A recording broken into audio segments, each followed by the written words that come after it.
In the rain-soaked cemetery, the most feared man in New York knelt before his daughter's gravestone, sobbing as if life had been ripped from him.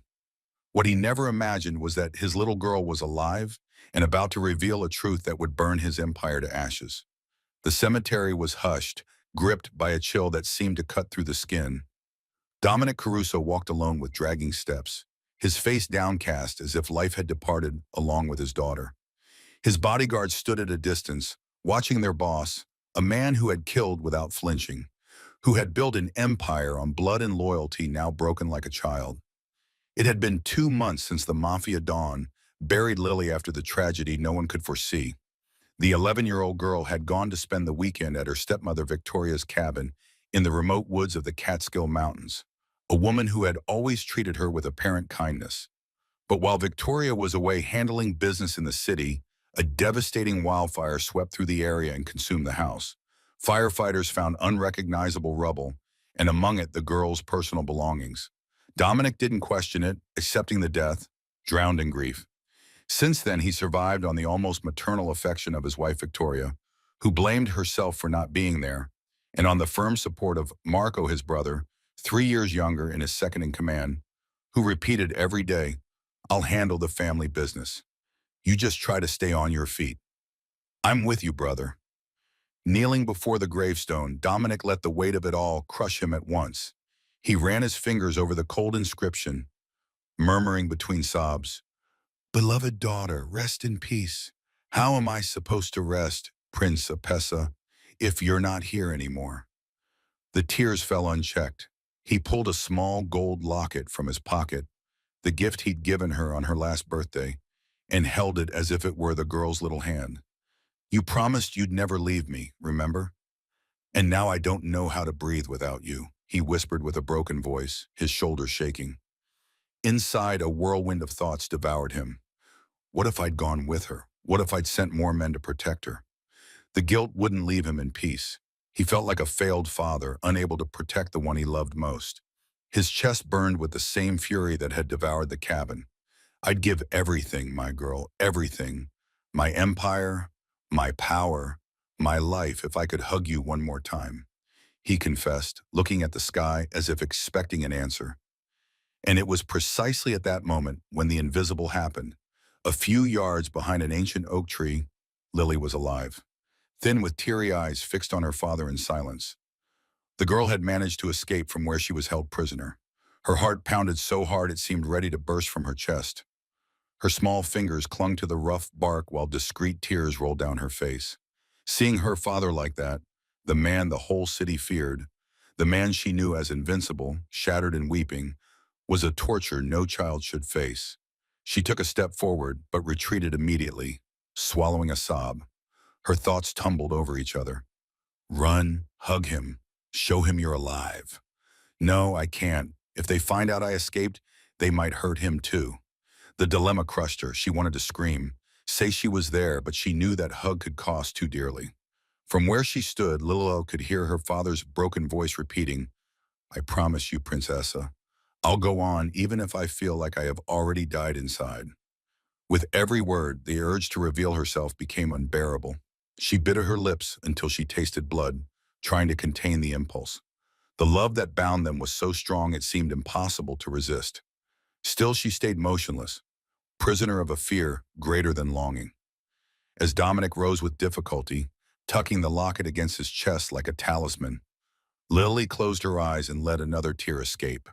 The world was too cruel to allow father and daughter to reunite in that instant, and she, hidden in the tree's shadow, understood she had to wait. The hug would have to be postponed, even if it tore her apart inside. Lily waited until her father's shadow had vanished completely beyond the cemetery gate before she dared to step away from the base of the oak tree. She wiped her tears in a quick, clumsy motion with the back of her dirty hand, and then she ran. Her small feet moved fast, like a wild animal being hunted, slipping through the dark streets of New York at night. The cold wind sliced at her skin, but Lily felt nothing except the ache inside her chest. The image of her father on his knees, weeping before a headstone, kept replaying in her mind like a film stuck on a single scene. The man the whole city feared, the man she had always believed could never be broken, had collapsed completely simply because he had lost her. Lily had never seen her father cry, not once in all 11 years of her life. And tonight she had watched him cry as if his soul were being torn into pieces. She ran faster, trying to outrun the pain that was tightening around her heart. Nearly an hour later, Lily reached the abandoned house in Brooklyn, the place where she had been held for the past 2 months. The lightless basement beneath it was her prison. She climbed through the small rear window, careful not to make a sound. Inside, the familiar stench of damp rot rushed into her nose. Lily lay down on the worn-out mattress, staring up at the ceiling, black as a closed sky. Tears rose again, uncontrollable. She could still hear her father's trembling voice echoing in her ears. Principessa, he still called her that, his little princess. And he was fading day by day, wasting away because he believed she was gone forever. Lily clenched her fists so hard her nails bit into her palms, almost drawing blood. Who had done this? Who had kidnapped her and staged a false fire? Who had made her father suffer down to the bone like that? For 2 months she had known only darkness, had heard only heavy footsteps and a voice deliberately altered. They fed her. They gave her water, but they never revealed who they were. Lily didn't know their names, didn't know what they wanted. But after tonight, after seeing her father in that kind of agony, she knew she couldn't keep lying still and waiting. She had to find the truth. She had to know which person stood behind all of this, and she had to find a way to save her father, even if she had to trade away anything at all. Lily drew a long breath, forcing herself to steady. She was Dominic Caruso's daughter. She had been born into the most powerful Mafia family in New York. Her father had taught her how to survive since she was very small, and now it was time to use everything she had learned. Then suddenly footsteps sounded from upstairs, heavy, unhurried, moving toward the staircase that led down into the basement. Lily shut her eyes at once, smoothed her breathing, and pretended to be deeply asleep. Her heart hammered inside her chest, but her face held on to calm. Someone was coming, and this time she wouldn't miss a single clue. The glossy black Rolls-Royce came to a stop in front of the Long Island estate when the clock was nearing midnight. Dominic Caruso stepped out of the car with the look of a man who'd lost every last spark of life. His eyes were sunken, the dark circles beneath them heavy as bruises, and his footsteps dragged as if he were carrying a massive boulder on his shoulders. The front door opened, and Victoria appeared in a white silk nightgown, her face tight with worry. She hurried to her husband, her hands wrapping around his arm with a tenderness that felt strangely deliberate. Dominic, I've been so worried. You've been out all day, and you haven't eaten anything. Let me make you a cup of tea. All right. Dominic only gave a tired nod. Not bothering to answer, he walked into the house, every step pulling 1,000 painful memories behind him. The vast mansion now felt so empty it was hard to breathe. Every corner called Lily back to him. The chair where she used to sit for breakfast, the staircase she ran up and down every day, the living room where father and daughter used to watch movies together every Saturday night. Dominic sank onto the sofa, his head dropping into his hands. Victoria brought him a hot cup of tea and set it gently in front of him. Drink it, chamomile. It'll help you sleep better. She sat beside him, her hand stroking his back with a flawless show of affection. Just then, footsteps sounded at the front door. Marco walked in, his face serious, though something unreadable flickered in his eyes. Brother, I just finished handling the matter at the port. Everything's stable now. You don't need to worry about a thing. Dominic lifted his head to look at his younger brother and gave a weak nod. Thank you, Marco. I don't know what I'd do without you these days. Marco stepped closer and placed a hand on his brother's shoulder with practiced concern. You rest. I'll take care of everything. The Caruso family is still strong. You just need to focus on recovering. Dominic raised the cup and took a long swallow. A mild bitterness spread across his tongue, but he didn't notice anything unusual in it. Victoria watched him drink, sip after sip, and the corner of her mouth curved for a single second before it vanished as quickly as it came. That night, Dominic fell into a heavy sleep full of nightmares. The next morning, when the sun was already high, Salvatore Benedetto arrived at the estate as he always did. The 68-year-old man, with hair gone completely silver and eyes sharp as a blade, had served the Caruso family for 40 years. He was Dominic's most trusted advisor, the one who had taught young Dom how to become a boss back when he was still a boy. S stepped into the study, and at once he knew something was wrong. Dominic sat behind the desk, but his face was far paler than it had been the week before. His hands trembled slightly as he held a glass of water. His eyes looked dull, missing the usual edge. "Dom, are you all right?" S asked, his voice thick with worry. "You look so much weaker." Dominic waved him off. "It's just lack of sleep, S. Don't worry so much." S moved closer, lowering his voice. "Listen to me, Petit. I've lived long enough to know when something isn't right. You've lost weight. You're pale. Your hands are shaking. This isn't just ordinary grief." Dominic frowned. "What are you saying?" S hesitated for a second, then spoke plainly. "I don't trust Victoria and Marco either. There's something about them that makes me uneasy. The way they look at each other, the way they're always beside you. And yet, you keep getting weaker." "Don't talk nonsense," Dominic shot to his feet, rage flaring in his eyes. "Victoria is my wife. Marco is my blood brother. They're family. They're the only ones who stayed with me when Lily died. And you dare to suspect them?" "I only want to protect you," Dom said evenly. "I promised your father before he died that I'd always watch over you. And my instincts are screaming." Dominic pointed toward the door. "Get out, S. I don't want to hear another word. Don't ever speak badly about my family in front of me again." S stood still for a moment, pain filling his eyes as he looked at the man he'd always thought of as a son. Then he nodded slowly and turned to leave. In the hallway, saw Victoria standing near the staircase, holding another cup of tea. She smiled at him, a sweetness so perfect it felt manufactured. "Good morning, S. Would you like some tea?" S looked straight into her eyes and didn't answer. In that instant, he saw a flash of coldness pass through Victoria's gaze before she covered it with her familiar softness. The old man stepped out of the mansion, his chest heavy. Dominic might not believe him, but S had lived too long in this world to ignore his own intuition. He'd investigate on his own, and if Victoria or Marco had anything suspicious about them, he'd find it no matter what. Before he got into his car, S turned back to look at the estate. In the second-floor window, Victoria stood there, looking down at him with an expression he couldn't read. They held each other's gaze in silence for several endless seconds. Then Victoria drew the curtain closed, disappearing from view. S got into the car, his aged eyes lit with resolve.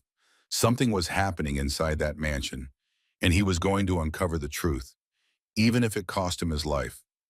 That night, the basement was black as ink. Lily lay on the old mattress, her eyes squeezed shut, yet every sense in her body was fully awake. Ever since she'd come back from the cemetery, she'd made a decision she wouldn't miss a single chance to learn who had kidnapped her. And tonight, that chance had arrived. Footsteps sounded from above, heavy and slow. Then the wooden stairs creaked under the weight of two people. Lily adjusted her breathing at once, keeping her body utterly still, like she was fast asleep. She opened her eyes to the thinnest slit, just enough to watch through her lashes. Yellow light from the living room upstairs spilled down through the crack of the basement door that had been left slightly open. Two shadows moved. Glasses clinked. Then came the sound of liquor being poured. The first voice that rose nearly stole Lily's breath. It was Victoria's voice, but not the sugary, manufactured sweetness Lily had always heard. This voice was cold, vicious, and steeped in contempt. 2 months, Marco. 2 months, and that idiot still suspects nothing. He cries at the girl's grave every week like some pathetic creature. Marco's low scoff answered her. Marco, Uncle Marco, the man her father trusted without question. Lily felt the blood in her veins turn to ice. My brother. He's always been weak when it comes to feelings. He thinks he's some powerful boss. But take away that little brat and he falls apart completely. Pathetic. Victoria let out a bright, delighted laugh. And the poison is working perfectly.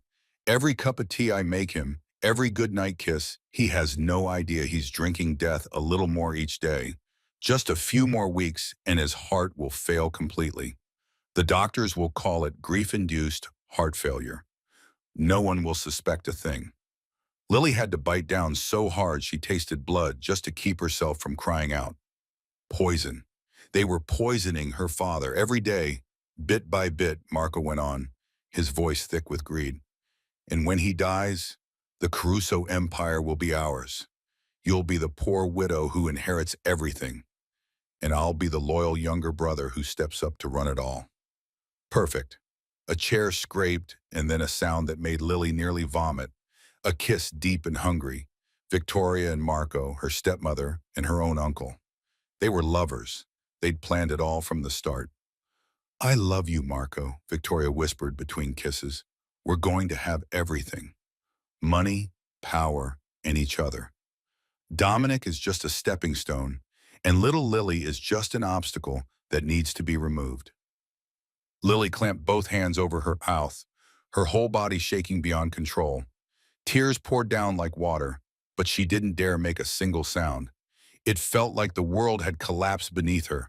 The people her father trusted most, the people who held him and comforted him every day, were the very ones killing him minute by minute, second by second. Victoria kept talking, pleasure humming in her tone. As for the girl in the basement, keep her until Dominic dies. After that, we'll stage another accident. Maybe we'll find her body somewhere. A double tragedy for the press. A widow who loses both her husband and her husband's daughter. Who wouldn't feel sorry for her? Their laughter rose together, cruel and cold. Then the footsteps drifted away.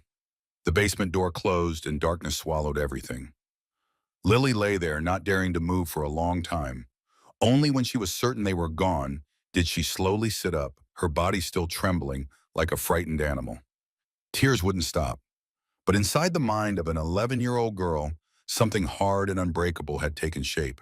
She needed proof. She had to save her father. Lily began to search the dim room, her hands feeling under the mattress along the loosened floorboards. And then her fingers touched something hard and cold. An old phone, maybe one of the guards had dropped it and forgotten. Lily pulled it free, her heart racing. She pressed the power button and the screen lit up. 15% battery. There was no signal, but there was a voice recorder. That was enough. The next night, Lily was ready. She lay on the mattress with the phone hidden under her pillow, the recording already running. And like some sick routine, Victoria and Marco came down again to drink and talk. They didn't know that every word they said was being captured by an 11-year-old girl pretending to sleep. They talked about the poison, about stealing the Caruso empire, about killing Lily after Dominic died, about the sinful love between them. All of it, every word. When they finally left, Lily slid the phone out and checked the file. A perfect recording, clear enough to catch every sentence, every syllable. She looked down at the corner of the screen where it showed 5% battery remaining. Enough. Enough to destroy them both. Lily gripped the phone as if she were holding her father's life itself. Her lips pressed tight, and the eyes of an 11-year-old girl were now cold and decisive, like a true warrior. I've got you now. Lily waited in the darkness for hours. She lay motionless on the old mattress, the phone with the recording hidden deep in her jacket pocket, pressed tight to her chest like a priceless treasure. Her eyes stared into the pitch-black space above her, while her mind kept calculating, turning over every possibility. She couldn't wait any longer. Every day that passed was another day her father was being poisoned. Every cup of tea Victoria made was another step pulling him closer to death. She had to act tonight. When the distant church bells rang 3 times, Lily knew it was time. She rose slowly, moving as quietly as a cat. The basement was black with only a faint thread of light slipping through the crack of the door above. Lily stepped onto the floor, her bare feet meeting the brutal chill of concrete. She went to the iron door that had held her for the past 2 months, her trembling hand drawing out a bobby pin she'd hidden for weeks. Her father had taught her many things when she was little, not the violent, ruthless lessons of the underworld, but the basic skills of survival, how to recognize danger, how to defend yourself, and how to open a simple lock with a bobby pin. Back then, Lily had thought those lessons were just a game between father and daughter. She'd never imagined the day they would save her life. Lily bent the pin, slid it into the lock, and began to feel her way through. Her heart pounded in her chest, the soft scrape of metal against metal sounding painfully loud in the stillness. 1 minute passed, 2. Cold sweat gathered on her forehead, then a small click. The lock gave.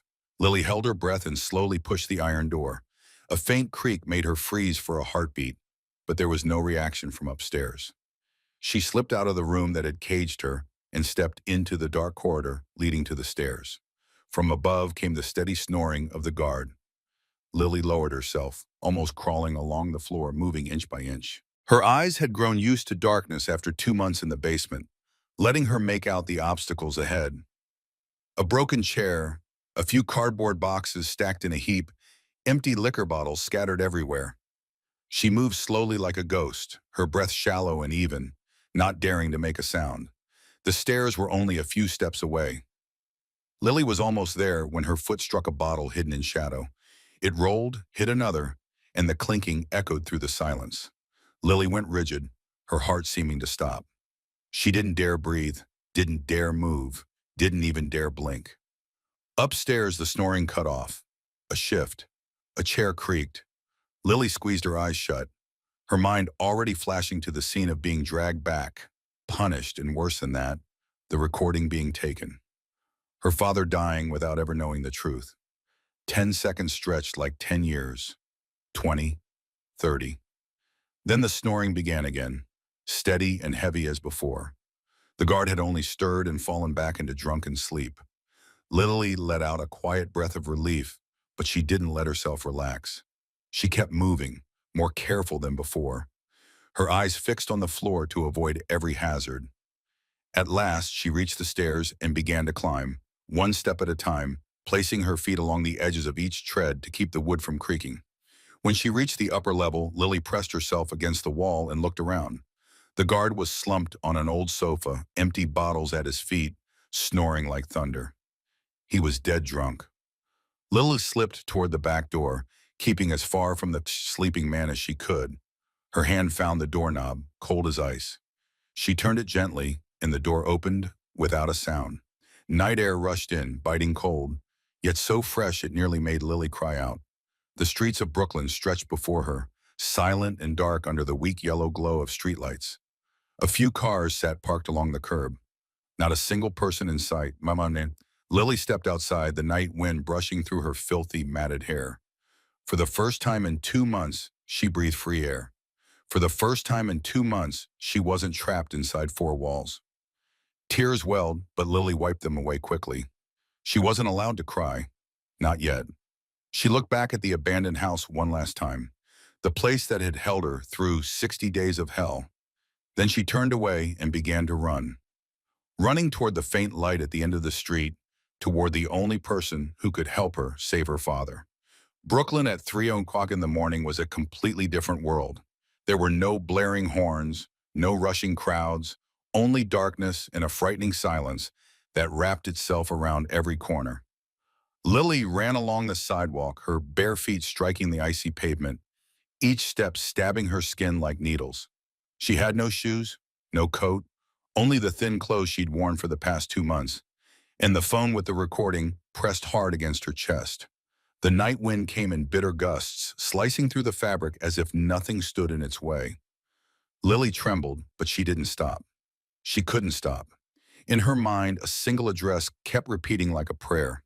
Benedetto Restaurant, Little Italy, Mulberry Street. Her father had taken her there many times when she was little. S always gave her chocolate candies and called her his little Principa. He was the only person besides her father she trusted completely. And now he was her only hope. But from Brooklyn to Little Italy, and Manhattan wasn't a short distance. Lily didn't know exactly how far, only that she'd have to walk a long time. A very long time. She followed dark streets, trying to remember the route the driver usually took when he brought her and her father to see S across the Brooklyn Bridge into Manhattan, then down toward the south. Her stomach twisted and growled with hunger. She couldn't remember when she'd last eaten. Her kidnappers had fed her so little, just enough to keep her alive from day to day. Her head swam, her legs began to shake, not only from the cold, but from exhaustion. But whenever she wanted to stop, the image of her father kneeling and crying at a headstone rose in her mind and pushed her forward. She crossed the Brooklyn Bridge, the East River running black beneath like a monster lying in wait. The wind on the bridge was stronger, nearly knocking the thin, fragile girl off balance. Lily clung to the railing step by step, forcing herself toward Manhattan, her teeth chattering uncontrollably. Once she reached Manhattan, she felt a little safer, but the streets at night were still full of danger. Homeless figures lay curled in dark corners. A scream echoed from some distant alley. The crash of breaking glass rang out somewhere behind her. Lily moved faster, her heart racing, her eyes sweeping every shadow. She turned onto an empty street, hoping it was a shortcut to Little Italy. But she was wrong. A large figure suddenly emerged from behind a wall and blocked her path. The stench of liquor hit Lily before she could even see the man's flushed face and clouded drunken eyes. "Hey kid, where you going all alone at this hour?" His voice slurred as he staggered closer. "Come here with your uncle." Lily backed away, fear flooding her. He came nearer, his hand reaching to grab her. In that instant, the survival instinct her father had taught her flared hot and fierce. Lily spun, darted into the dark alley beside her, and ran like she'd never run before. Heavy footsteps thundered after her, curses echoing through the night. But he was too drunk and too slow. Lily slipped past trash cans, jumped a low fence, and vanished into the darkness of another alley. The footsteps behind her faded, then disappeared. Lily stopped, pressed her back to a wall, and fought for breath. Tears burned in her eyes from terror and exhaustion, but she didn't have time to cry. She wiped her face, steadied herself, and kept going. Dawn was beginning to lift when Lily finally saw the familiar sign of the Benedetto restaurant at the end of Mulberry Street. She'd walked for nearly 4 hours, her feet scraped and blistered. Her body so drained she could barely stay upright, but she'd made it. Lily stumbled to the heavy wooden door of the restaurant and began to pound. The knocking cut through the still morning. Desperate and urgent, she kept pounding, refusing to stop until she heard footsteps inside and the sound of a lock turning. The door opened, and the familiar face of Salvatore Benedetto filled the doorway. The old man stood there with his silver-white hair mussed from sleep, his eyes still heavy with drowsiness.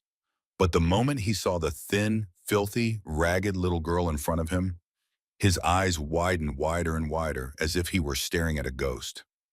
The cup of coffee in his hand slipped and smashed on the floor, but he didn't even notice. His whole body began to tremble. His lips moved without sound for several long, endless seconds.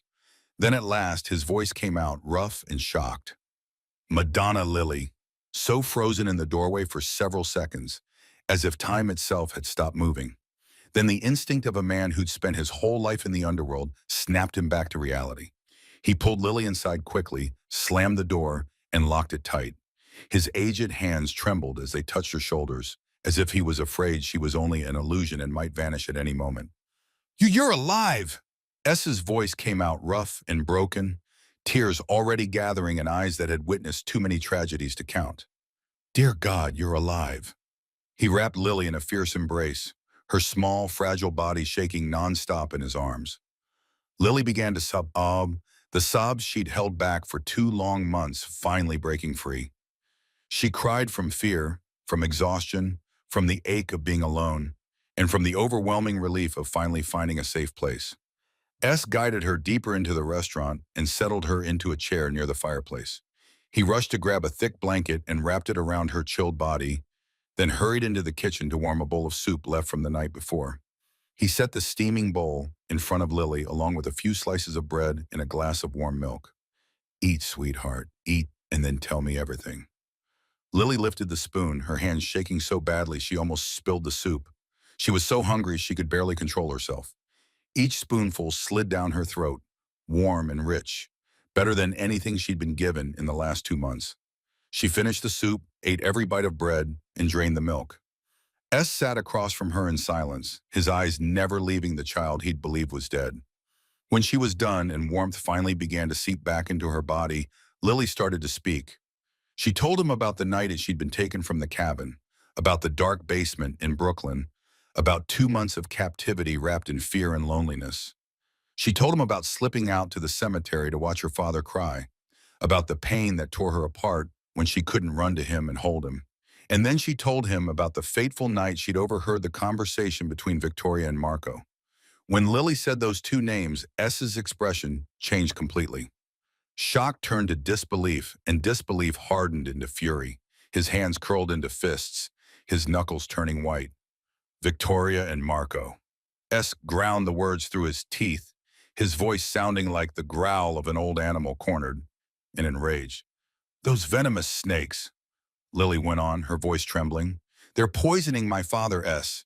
Every cup of tea Victoria makes has poison in it. They want him dead so they can take the money in the Caruso empire, and they're going to kill me after he's gone. S shot to his feet and began pacing the room like a lion trapped in a cage. I knew it. I knew something was wrong. I warned Dom, but he wouldn't listen. He trusts them too much. He stopped and turned to Lily. Do you have proof? Lily pulled the old phone from her pocket and set it on the table. I recorded everything, S. Their whole conversation. It's all in here. S picked up the phone the way a man might lift a loaded gun. He played the recording, and Victoria's and Marco's voices filled the quiet room. Each sentence, each word struck like a blade straight into the old man's heart. When the recording ended, S set the phone down, and his eyes flared with a dangerous light Lily had never seen before. Good girl, my granddaughter, he murmured. You did very well. Now let me handle the rest. He took out his own phone and dialed a familiar number. After a few rings, a woman's steady voice answered on the other end. S, what's going on that you're calling so early? Elena, get to my restaurant right now. S's tone was grave. It's important, very important. Less than 20 minutes later, Elena appeared at the restaurant door. The middle-aged woman with black hair threaded with silver and kind eyes had served as housekeeper for the Caruso family for 20 years. She loved Lily like her own child, and on the day Lily was believed to have died, she cried night after night. When the door opened and Elena saw Lily sitting there in the restaurant, she went rigid. Then her legs buckled, and a strangled cry broke free. Lily, my baby, dear God. Elena rushed forward and threw her arms around Lily, tears pouring like rain. Lily clung to her, crying too. This was the woman who had cared for her since she was small, who had sung her to sleep after her mother died, who had loved her without condition for all these years. After Elena finally steadied herself and heard the entire story, the three of them began to make a plan. S spoke, his voice firm with decision. We're taking Lily back to see Dom tonight. But first we have to get Victoria and Marco out of the estate. Elena nodded. I'll call Victoria and tell her there's a problem at the South Warehouse that needs her attention. As for Marco, I'll have someone report a lead about Lily in Brooklyn, so he'll go check it out. Good, S nodded. Once they're both gone, we'll bring Lily in to see Dom. He needs to hear the truth from the girl's own mouth, and he needs to hear this recording. He looked at Lily, his gaze softening. Are you scared? Lily shook her head, her eyes bright with resolve. I'm not scared, S. I just want to save my father. S smiled and patted her shoulder with his rough hand. You're brave, Principessa. Your father is going to be proud of you. He stood and looked out the window where the sun was already climbing. Tonight, we're taking you home. At the very same time, in the abandoned house in Brooklyn, Victoria came down the stairs to the basement with irritation written all over her face. This morning she had to come earlier than usual because Marco was tied up and couldn't come with her. Victoria hated setting foot in this damp, filthy place, but she needed to make sure the girl was still there. Either way, the child was an important card in their plan. The sharp clicks of her high heels struck each rotten wooden step. Victoria wrinkled her nose as the sour smell of mildew rose to meet her. She shoved open the iron door that led into the holding room and stepped inside, already prepared to throw out a few cutting remarks the way she always did. But the words died on her lips when her eyes took in what was in front of her. The room was empty. The old mattress lay there, abandoned. There was no sign of Lily anywhere. Victoria stood frozen for several seconds, her mind refusing to accept what she was seeing. Then she lunged forward, yanked the mattress aside, and searched every shadowed corner of the small room. No one. The girl was gone.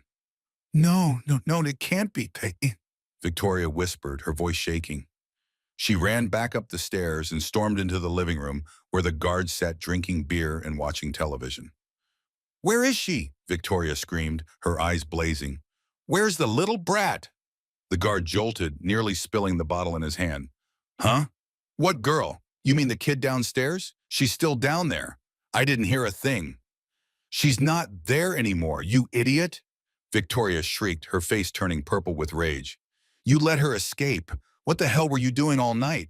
The guard stammered, his face going pale. I, I only had a few beers. I didn't think.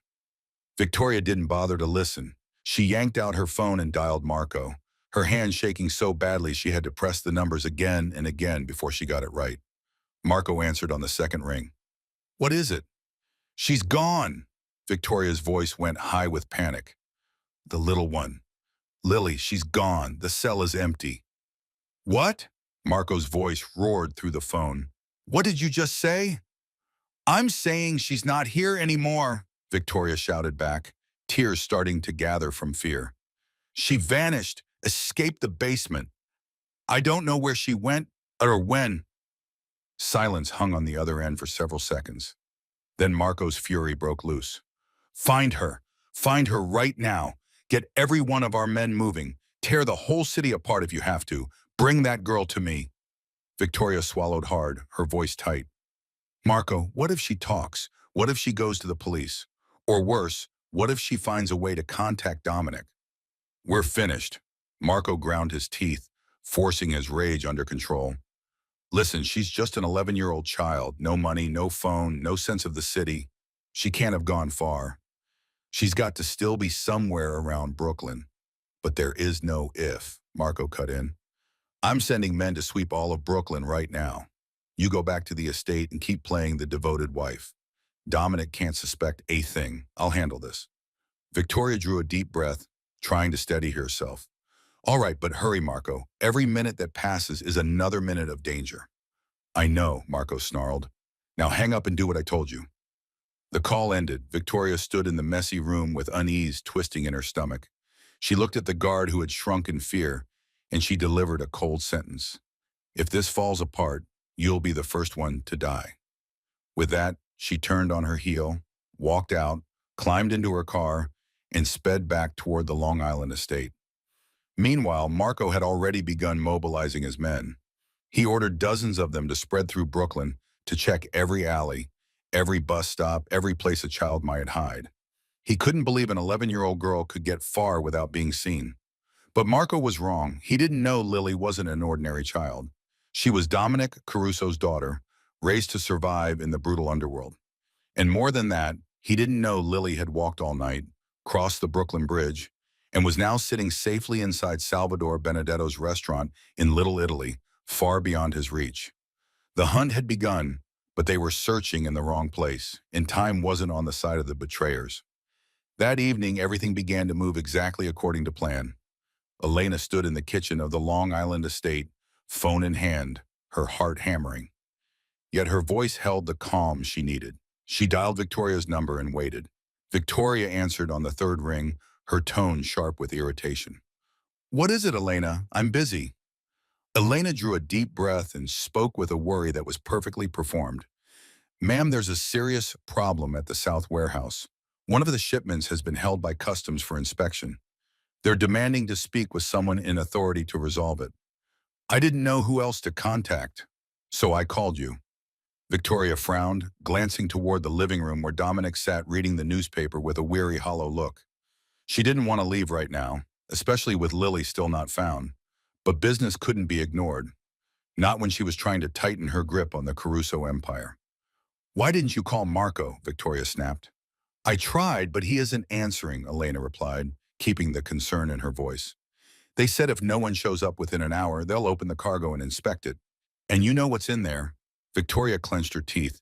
She knew exactly what the South Warehouse held. And if customs opened it, the fallout would be catastrophic.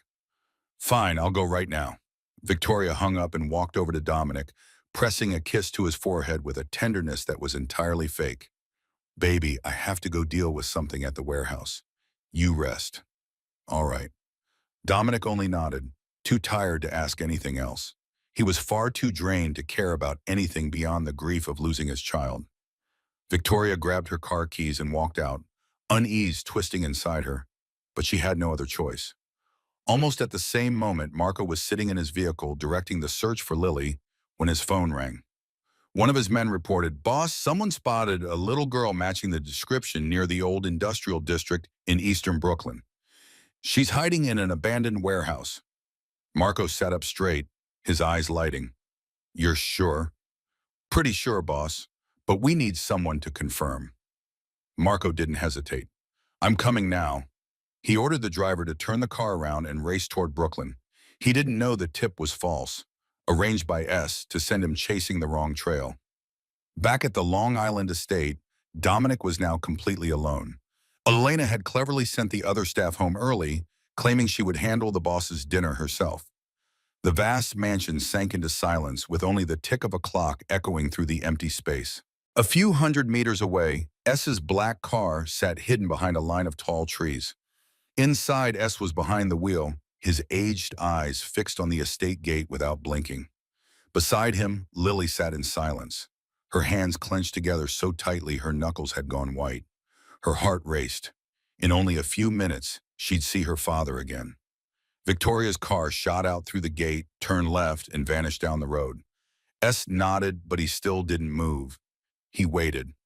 5 minutes later, another car appeared. Marco's. He drove fast, his face tense behind the wheel. The car turned right, heading toward Brooklyn. S watched until it disappeared, then turned to Lily. "They're both gone. Are you ready, Principessa?" Lily nodded, her voice trembling, but firm with resolve. "I'm ready, S." S started the engine and eased the car forward. He didn't go through the main gate. Instead, he circled to the back to a small entrance only the family's inner circle knew about. Elena had already opened the door and stood waiting. The car stopped and Sal and Lily stepped out. The evening air was cold, but Lily didn't feel it. Her whole mind was locked on a single thing. Her father was inside, only a few steps away. Elena hugged Lily quickly, then led them in through the back. They moved through the kitchen, down a long hallway toward the living room, where Dominic sat alone in the dark. Every step carried Lily closer to the moment she'd been waiting for over the past 2 months. At last, they stopped before the office door. Warm yellow light seeped out through the crack. S looked at Lily and gave an encouraging nod. Lily drew a deep breath and S pushed the door open. Dominic Caruso sat alone in his study, the dim yellow light draping the room like a mournful veil. On the desk in front of him, a glass of whiskey gone cold sat beside a silver-framed photograph. In the photo, Lily was laughing brightly, her eyes clear as gemstones, her black hair lifting in the wind. The picture had been taken on her 10th birthday, only 1 year before the tragedy happened. Dominic picked up the frame, his trembling fingers tracing his daughter's face through the cold pane of glass. He'd sat like this every night for the past 2 months, staring at the photograph and trying to remember the sound of her laughter. But the memory was slowly fading, and that hurt him more than death ever could. He raised the glass to his lips and took a small sip. The whiskey tasted bitter on his tongue, but it was nothing compared to the bitterness in his heart. "I'm sorry, Principessa," he whispered to the photograph, his voice. "I didn't protect you. I failed you." The soft sound of a door opening made Dominic lift his head. S stepped in. The old man's face carrying an expression Dominic had never seen before. There was something in it that hovered between emotion, gravity, and something that looked almost like hope. "Dom, there's someone you need to see, Trick." S's voice shook, stripped of its usual calm. Dominic frowned and set the glass down. "Who is it, S?" "It's late. Who would be coming now?" S didn't answer. He simply stepped aside, revealing the space behind him. And in that space, a small figure appeared. Dominic saw the little girl step out of the shadows, and his heart seemed to stop. Thin, pale, hair tangled, clothes wrinkled and torn, but that face, those eyes, there was no mistaking them. It was the face he'd stared at in the frame every night, the eyes he'd mourned for 2 long months. The glass slipped from Dominic's hand, hit the floor, and shattered. The crash of breaking crystal rang through the quiet room, but he didn't even notice. His entire world had narrowed to the child standing in front of him. "Lily," Dominic's voice came out like a breath, faint and unbelieving. "No, it can't be. I buried you. I saw the headstone. You died." Lily stood there with tears streaming down her hollow cheeks. She'd imagined this moment 1,000 times during the 2 months she'd been held. But nothing she'd imagined could compare to the reality. Her father was here, right in front of her, eyes wide with disbelief, his face as if he were looking at a ghost. "Daddy!" Lily's cry broke out, ragged and choked, and she surged forward. "I'm alive! I'm here, Daddy, I'm here!" She threw herself into his arms, holding him so tightly, it was as if she feared that if she let go, he would disappear. Dominic stood rigid for a heartbeat, his body locked like stone. His mind refused to accept what was happening. Was this real or was it a dream? A hallucination born from too much grief. But the warmth of the small body in his arms was real. The sobbing at his ear was real. The familiar scent of his daughter faded after 2 months, but still there was real. It was all real. Lily was alive. His daughter was alive. Dominic's legs gave out. He dropped to his knees on the floor, his arms wrapping Lily close as if he were holding the entire world. And then he cried. The most powerful mafia boss in New York, the man the whole city feared, the man who'd killed without hesitation and built an empire on blood and tears, was now crying like a child in his daughter's arms. The sound of his sobs filled the room, raw and shattered, as if all the pain he'd forced down for 2 months had finally been released. Tears poured without control, soaking Lily's shoulder. You're really alive," Dominic stammered through sobs. "I thought I lost you. I thought you were gone forever." "I'm here, Daddy," Lily cried, her arms tight around his neck. "I'm sorry I couldn't come back sooner. I'm sorry I made you suffer." Father and daughter clung to each other on the floor, crying until words failed them. Et stood in the doorway, tears sliding down the lined cheeks of the old man. Elena stood behind him, both hands over her mouth to hold back her sobs. The room seemed to pause in a moment that felt sacred. When a father's love for his daughter proved itself stronger than death, at last Dominic loosened his hold, his hands lifting to cradle his daughter's face as he looked into her tear-filled eyes. He had to see her clearly, had to be sure this wasn't a dream. And when he looked into those eyes, the eyes that were the exact mirror of her mother who'd been gone so long, he knew it was real. His daughter had come back. "How, Lily?" Dominic's voice trembled, his eyes red from crying as they refused to leave her face. "How are you alive? What happened? Who? Who did this to you?" Lily drew a deep breath, forcing herself to steady the trembling that was taking over her whole body. She knew this was the moment she had to speak the truth no matter how much it hurt. She held tight to her father's hand, looked straight into his bloodshot eyes, and began to tell him, "I didn't die in the fire, Daddy." Lily's voice shook, but it was clear. "That night, someone kidnapped me before the flames ever rose. They took me to a dark basement in Brooklyn and kept me there for 2 months." Dominic listened, his eyes widening with horror. His hand gripped his daughter's shoulder so hard it could have left bruises, but he didn't notice. "Kidnapped? Who? Who would dare do this to my child?"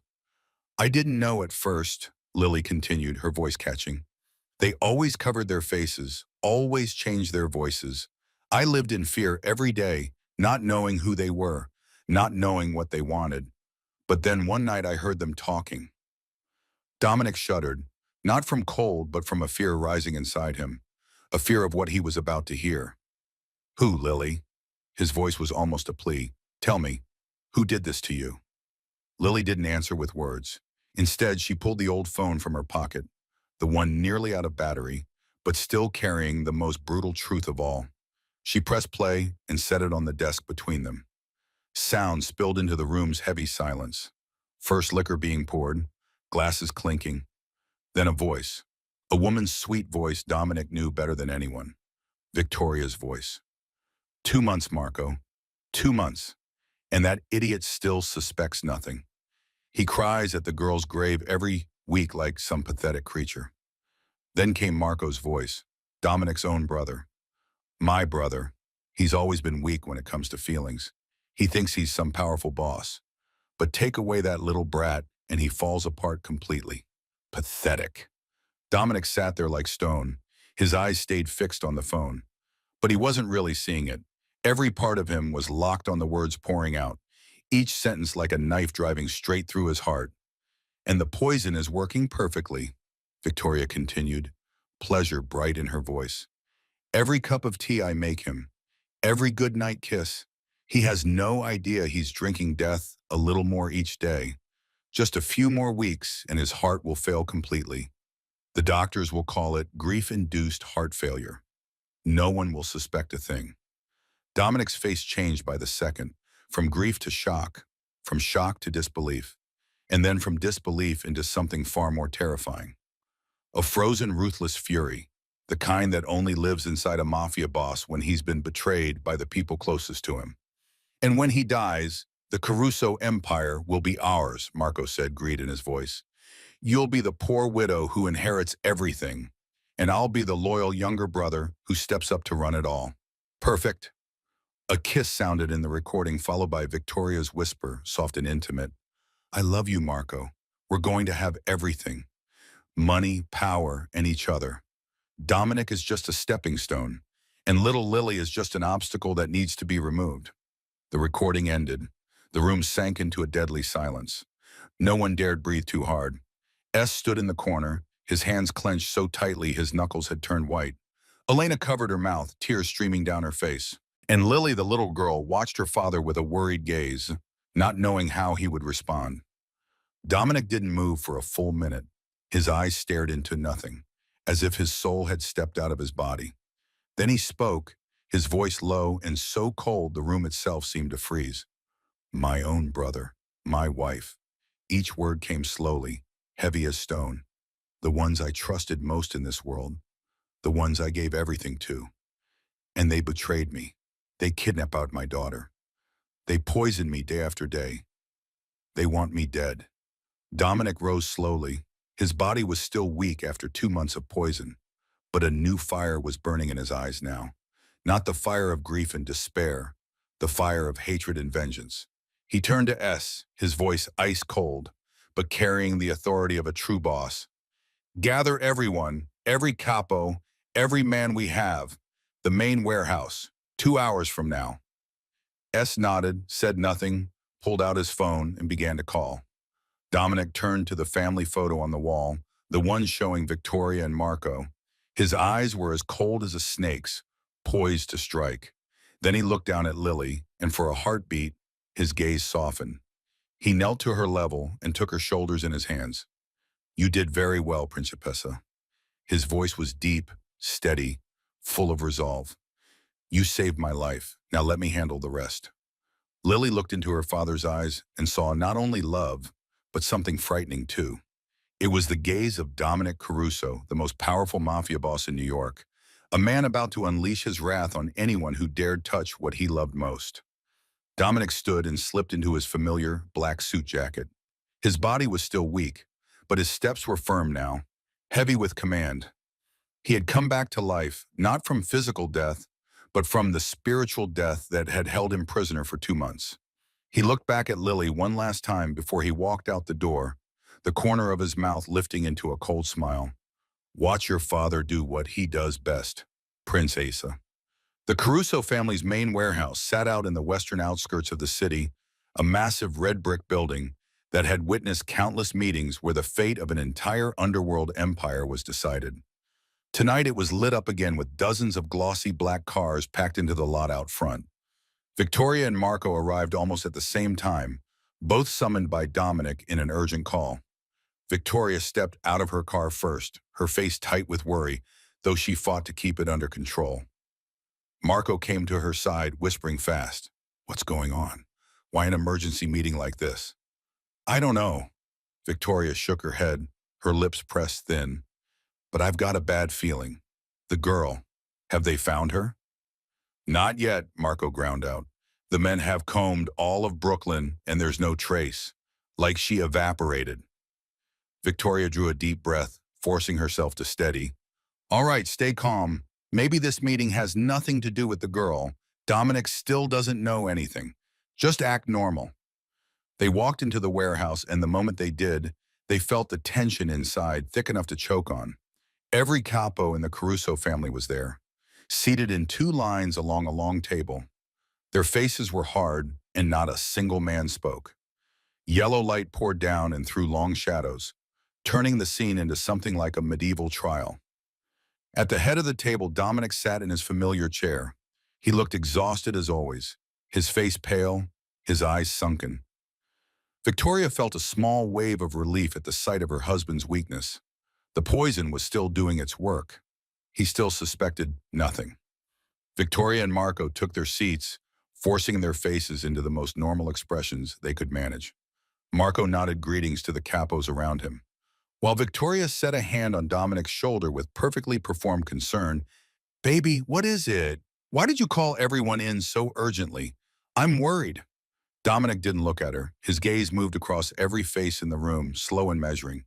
Then he spoke, his low voice filling the silence. "I called you here because something serious has happened. There is a traitor in our family." The room went still, as if it had frozen. The capos looked at one another, unease written plainly on their faces. Victoria felt her heart stumble for a beat, but she kept her expression calm. Marco stiffened beside her, then forced himself to relax. "Stay calm. He can't know. There's no way he can know." Dominic went on, his voice slow, heavy with authority. "For the past 2 months, while I was drowning in grief, someone has taken advantage of my weakness to do things behind my back." He turned his head toward S, who stood in silence at the corner of the room. Dominic's eyes were sharp as knives. "S, someone told me you've been asking questions all over the place. What are you looking for?"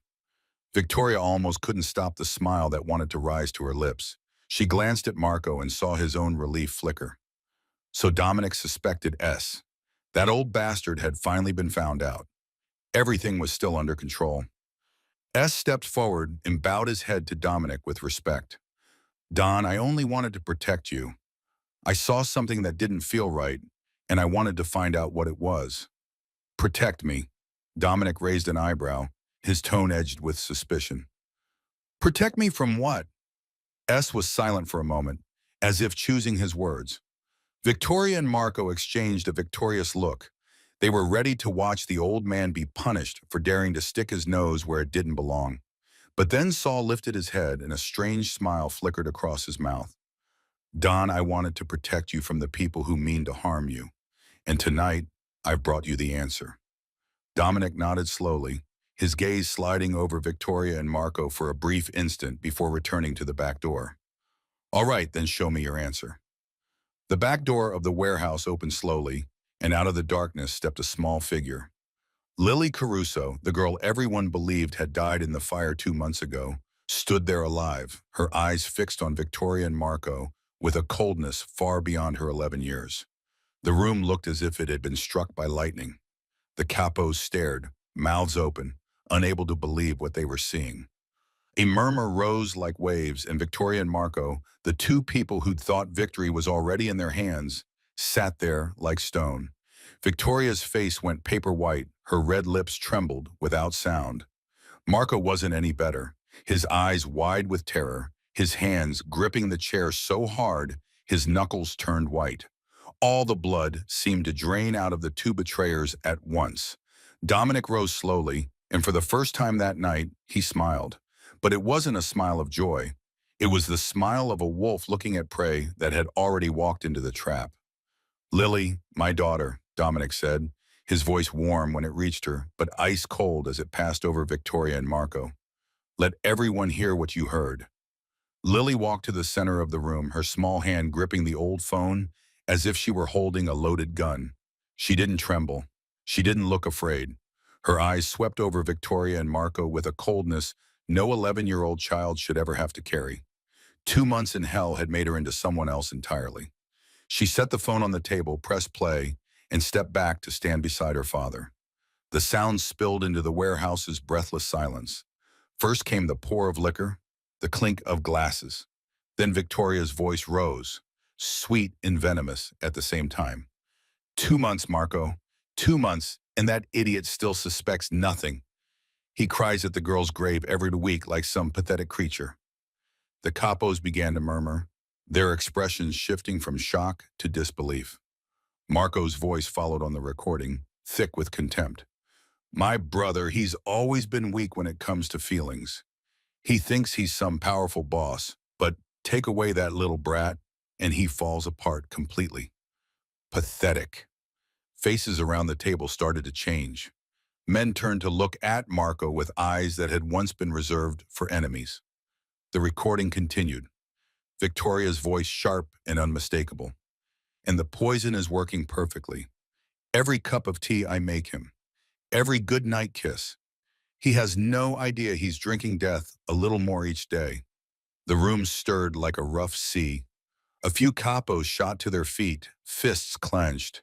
Their loyalty to Dominic Caruso had been forged over years, and now they were witnessing the foulest betrayal imaginable. And when he dies, the Caruso empire will be ours, Marco's voice said. Greed dripping from every word. You'll be the poor widow who inherits everything, and I'll be the loyal younger brother who steps up to run it all. Perfect. Then came the part that made the men in the room grind their teeth in disgust. The sound of a kiss. Victoria's whisper, intimate and sickly tender. I love you, Marco. We're going to have everything, money, power, and each other. Dominic is just a stepping stone, and little Lily is just an obstacle that needs to be removed. The recording ended. The warehouse dropped into a deadly silence that lasted for several long, endless seconds. Then Victoria sprang to her feet, her face twisted with panic and desperation. Fake! It's all fake! She screamed, her shrill voice echoing through the vast space. That girl is lying. She made it all up. That isn't my voice. No one in the room believed her. The voice on the recording was far too clear, far too distinct to be faked. The capos looked at Victoria with hatred and contempt, as if they were staring at a poisonous snake. Marco, knowing it was over, suddenly bolted from his chair and lunged toward the back door. He tried to run, hoping he could outrun the wrath about to fall, but he only made it a few steps before two large guards cut him off. They seized his arms, wrenched them behind his back, and shoved him down to his knees. Marco fought, but it was useless. Let me go, he roared. I'm the Dawn's brother. You don't have the right to touch me. No one bothered to answer him. When Victoria saw Marco caught, she changed tactics instantly. She pointed straight at him, her voice dripping with spite. It was all him. He forced me. I didn't have a choice. He threatened to kill me if I didn't do what he said. Marco jerked his head up, his eyes wild with rage. You vicious, he snarled. You're the one who planned it. You're the one who came up with the poisoning. I only did what you told me. No, you're lying. This is your fault. The two traitors tore into each other like feral dogs fighting over the last scrap of meat. They screamed in each other's faces, blamed each other, cursed each other with the ugliest words they had. The love they'd sworn in the recording had turned into pure hatred now, because each of them was trying to save their own life. Enough, Dominic's voice cut through them. Not loud, but filled with authority. The room fell silent at once. Dominic rose and walked, step by slow step, until he stood in front of Victoria and Marco. His body was still weakened after 2 months of poison, but his presence was crushing. This was Dominic Caruso, the most powerful mafia boss in New York. And even at his weakest, he was still the most terrifying man in the room. He looked down at Marco, his own brother, then turned his gaze to Victoria, the wife he'd trusted without question. His eyes were ice, stripped of any trace of feeling. I gave you everything, Dominic said, his voice low and heavy. I gave my brother power, position, trust. I gave my wife love, a family, a life of luxury.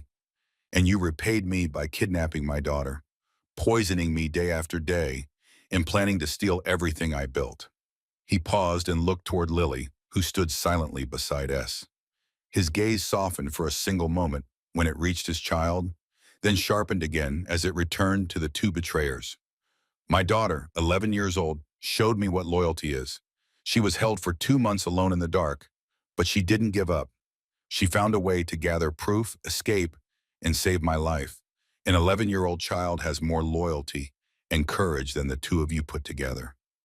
Victoria crawled to Dominic's feet, tears streaming, her voice a pitiful plea. Dominic, baby, please. He forced me. I love you. Please spare me. Dominic looked down at her without a flicker of emotion. Don't call me baby. His voice was as cold as winter. You don't deserve it. He turned to the capos and delivered the sentence with command in every syllable. Victoria and Marco Caruso, from this moment on, you are stripped of everything. Money, power, position, name. You will be exiled from this city forever.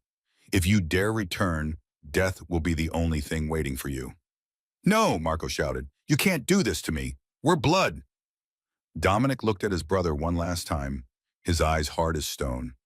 "Blood. You cut that bond yourself the moment you chose to kidnap your own niece and poison your own brother. Take them away." The guards moved at once. They hauled Victoria and Marco to their feet and dragged them toward the exit. Victoria screamed and sobbed, fighting, but it was useless. Marco still tried to beg, but no one listened. Their cries echoed through the warehouse, then faded as they were pulled outside. The room slowly settled back into silence. Dominic stood there watching until the door shut behind the two people who had once been closest to him. Then he turned, walked to Lily, and drew his daughter into his arms. "It's over, Princessa," he whispered, his voice trembling with feeling. "It's all over now." Victoria and Marco were dragged out of the warehouse like war criminals being marched to an execution ground. The guards didn't handle them gently. They shoved and hauled the two traitors across the parking lot under the contemptuous eyes of everyone who was there. Before they were forced into the car, they were stripped of everything.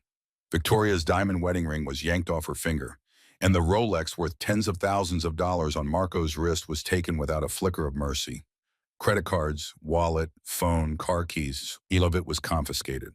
They were stripped down to the bone, left with nothing but the clothes on their backs.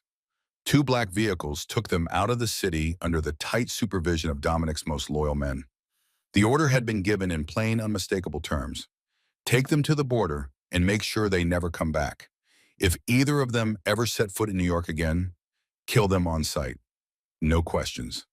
Victoria and Marco were locked together in the same car, sitting across from each other under the watch of two guards as silent as stone. When the car began to roll forward, carrying them away from the city they'd once dreamed of ruling, the full weight of their collapse finally hit. Victoria spoke first, her voice trembling with rage and despair. "This is all your fault," she hissed, her eyes bloodshot as she looked at Marco with pure hatred. "If you'd kept the girl better guarded, if you'd put real security in place instead of letting some drunk watch her, we wouldn't have been exposed." Marco turned on her, his face twisted with fury. "My fault," he roared. "You were the mastermind. You came up with the poisoning. You told me everything would be perfect. And now look at us. We've lost everything. Don't you dare blame me." Victoria screamed back, tears of rage streaking down her cheeks. "You promised you'd handle it. You promised you'd protect me, and now you let them drag me out like a dog." The two people who'd sworn they loved each other, who'd once held each other and dreamed of a lavish future, now tore at each other without mercy. Words of devotion turned into the most poisonous curses. Burning kisses became looks filled with hate. Love built on betrayal and greed finally collapsed like a sandcastle under a wave. "You're nothing but a venomous snake," Marco grounded out. "I wish I'd never met you. I wish I'd killed you a long time ago, instead of believing your sweet lies." Victoria let out a sharp laugh, bitter as smoke. "Kill me. You don't even have the guts to kill a fly. You're just your brother's shadow, always behind him, always jealous, always craving what was never yours. You're pathetic." The two guards watched the traitors tear into each other with disgust. They didn't speak. They only observed in silence, like they were watching a tragic farce about the collapse of greed and betrayal. The car kept moving through the night, carrying two people who'd once dreamed of ruling the Caruso Empire, now left with nothing but hatred for each other and an empty future ahead. Meanwhile, back at the Long Island estate, a trusted private doctor of the family was examining Dominic. He drew blood, checked blood pressure, and ran a series of quick tests right there on the spot. When the results came back, the doctor's face turned grave. "Don, you've been poisoned," he said, his voice tight with concern. "Low-dose arsenic introduced into your body over a long period of time. That's why you felt exhausted, weak, and have been losing weight for the past 2 months." Dominic sat in silence, gripping Lily's hand as she sat beside him. He'd already heard the truth on the recording, but hearing the doctor confirm it still made the rage inside him flare all over again. "What's his condition now?" S asked in Dominic's place. Luckily, the concentration hasn't reached a fatal level, the doctor answered. If it had continued for a few more weeks, it's hard to say, but we intervened in time. I'm starting detox treatment immediately. With the right protocol, the Dawn will recover completely within a few weeks. Lily squeezed her father's hand, tears rising with relief. She'd made it in time. Her father was going to live. Over the following days, Dominic began the detox process. Under the doctor's care and his daughter's love, his strength slowly returned. Color came back to his pale face. His hands stopped trembling, and his eyes gradually regained their usual sharpness.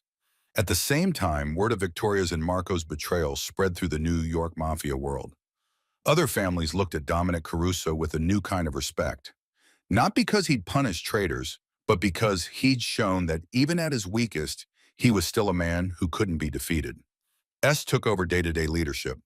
While Dominic recovered, and under the boss's distant direction, the Caruso empire stabilized quickly. Those who had been circling, hoping to take advantage, withdrew in silence, not daring to make a move. Dominic Caruso was back, and he was stronger than ever. A few days later, when Dominic's health had steadied and the chaos after the betrayal had finally settled, he decided to take Lily back to the Long Island estate. The familiar black car glided along tree-lined roads, carrying them toward the home that father and daughter had been torn away from for 2 months of hell. Lily sat beside her father, her eyes following the familiar scenery beyond the window glass. She didn't say a word, but her small hand clung to his, as if letting go would turn everything into a dream. Dominic was silent too, but his gaze never left his daughter for even a second. Every time he looked at Lily, he had to remind himself this was real. His daughter was alive. She was here, right beside him. When the car stopped at the estate gate, Dominic stepped out first and opened the door for Lily. They stood in front of the towering house and looked at it as if they were seeing it for the first time. Elena had worked without rest in the days before, cleaning the mansion from top to bottom. Every trace of Victoria had been erased completely. Wedding photos, decorations Victoria had bought, expensive perfume bottles in the bedroom. All of it was gone without a trace. The house felt clean now, renewed, as if it had been washed of the dark energy that had once lived inside its walls. Lily stepped in, her small feet moving slowly through each room. She touched the familiar walls, looked at the paintings still hanging in their old places, breathed in the scent of a home she'd believed she'd never return to. Tears began to gather on her thin cheeks, but these were tears of joy and relief. Then Lily stopped in front of her bedroom door. She stood there for a long moment, her hand gripping the knob, yet she couldn't bring herself to turn it. In the dark basement, night after night, she dreamed of this room. Over and over, she'd imagined coming back, lying on her soft bed, holding the stuffed animals she knew by heart. And now that dream was right in front of her.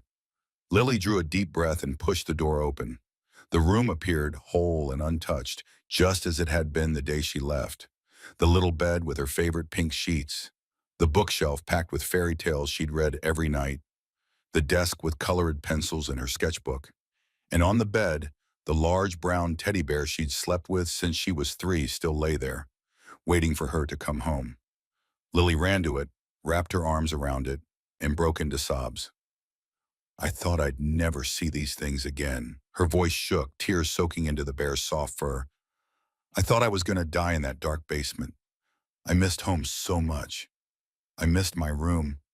I missed Daddy. Dominic stood in the doorway watching his daughter cry, feeling as if something inside him was being torn apart.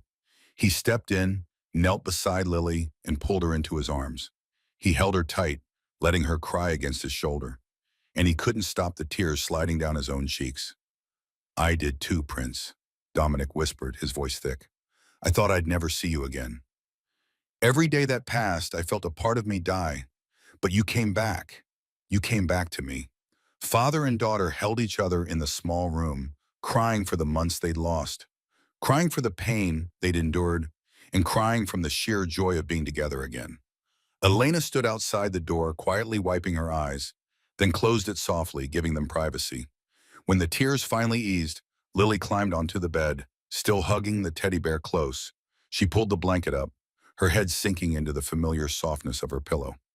After 2 months on a hard mattress in a basement, She'd almost forgotten what it felt like to lie on a real bed that was truly gentle. Lily's eyes began to droop. The exhaustion that had been building for so long finally demanded its release. Within minutes, she drifted off, her breathing turning steady and calm. Dominic sat down in the chair beside the bed, his eyes never leaving his daughter for a second. He watched Lily sleep, watched the peacefulness return to her face after so many nights of nightmares, and his chest filled with a love so fierce it almost hurt. He brushed Lily's hair back gently, his voice a whisper that sounded like a sacred vow. Sleep well, Prince. No one's going to take you from me again. I'll be here. I'll always be here. Dominic stayed there all night, not sleeping, not leaving. He watched his daughter breathe, watched her shift now and then, watched the expressions on her innocent face as she dreamed. This was the first night after 2 months of hell that father and daughter could be together in peace. No more pain of loss, no more darkness of the basement prison, no more betrayal from the people he trusted most. Only a father and his daughter in a warm small room with an entire life ahead of them waiting. Peace had finally come back after 2 months of hell. A week later, when the wounds inside them had finally begun to close and Dominic's health had recovered significantly, father and daughter decided to take a trip they both knew they needed. They went back to the cemetery, the place where only a few weeks earlier Dominic had knelt and wept in front of the false grave of his daughter. That morning was bright and warm, nothing like the bleak days when Dominic had come here alone in his grief. The car stopped at the cemetery gate, and they got out and walked past rows of silent headstones. Lily held tight to her father's hand, no longer trembling the way she had when she'd watched him from behind the oak tree. This time she walked beside him, chin lifted, ready to face the past. They stopped in front of the fake grave. The gray stone still stood there cold and lifeless. The deep carved words reading Lily Caruso, beloved daughter, rest in peace. Dominic stared at the marker and remembered the nights he'd knelt here, crying until he had nothing left, begging for just one more chance to see his little girl. Now his daughter stood right beside him, alive and breathing, and that headstone was nothing but a cruel lie. Lily stared at her own name cut into stone, her eyes shining with resolve. "Daddy, can we take it down?" Her voice was small but steady. "I don't want my name on a headstone. I'm still alive." Dominic looked down at his daughter and saw a courage in her eyes he'd never seen before. 2 months in hell had turned his innocent child into a true fighter. He nodded without a word and they both stepped up to the marker. Dominic placed both hands on the cold stone. Lily did the same. They looked at each other, nodded, and then pushed with everything they had. The headstone rocked, then toppled with a heavy crash that echoed through the cemetery's stillness. It split in two when it hit the ground, fragments scattering around it. The name Lily Caruso now lay cracked between the broken halves, as if the lie itself had been shattered into pieces. Lily stood there looking down at the ruined stone, and suddenly she smiled. It was the first truly radiant smile since she'd been taken. A smile of release, of rebirth. "I wasn't born to be buried, Daddy." Lily turned to him, her eyes bright. "I was born to live." Dominic felt his heart swell so hard it nearly hurt. Pride and love flooding him all at once. He knelt, took his daughter's small shoulders in his hands, and looked straight into her eyes. "And I'm going to live to watch you grow up." His voice shook with feeling. "I'll be with you in every step, every dream, every victory. Nothing and no one, not even death, is ever going to take me away from you again." They held each other in the cemetery beside the shattered, false grave. A soft breeze moved through, carrying the scent of grass and fresh flowers, as if the world itself were celebrating their rebirth. When they finally let go, Dominic took Lily's hand and they began to walk, leaving the false grave behind, leaving the dark past behind. Moving toward the cemetery gate, where sunlight poured warm and bright. They didn't look back. They didn't need to. What lay behind them belonged to the past. Ahead was an entire new life waiting. Lily walked at her father's side, her small hand wrapped around his. She lifted her face to the blue sky, felt the warm sun on her skin, and for the first time in 2 months, she truly believed everything was going to be all right. Dominic looked at his daughter, saw the smile on her lips, and peace filled him. He'd almost lost everything, lost the most precious thing in his life. but he'd been given a second chance, and he swore he'd never waste it. Father and daughter stepped through the cemetery gate and into the light of a new day. Behind them, the shattered headstone lay still, a reminder that no darkness lasts forever. No lie can survive for always, because some stories don't end in death. They begin again when you choose to live.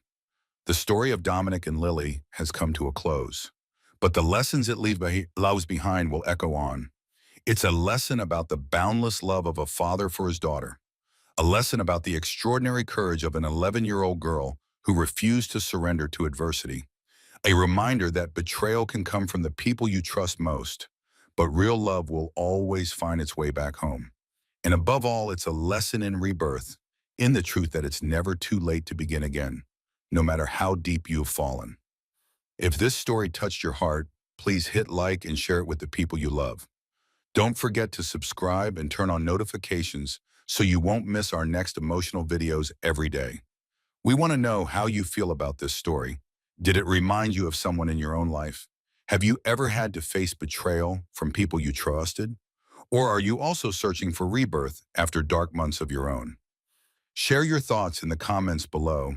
We want to hear the stories that live deep in your heart, because every one of us has a story worth telling. Thank you for staying with us to the end of the video. We wish all of you watching good health, a joyful life, and a life overflowing with love beside the people you cherish. Remember, no matter how hard life gets, there's always light at the end of the tunnel. Goodbye, and we'll see you in the next Ebon Stories video.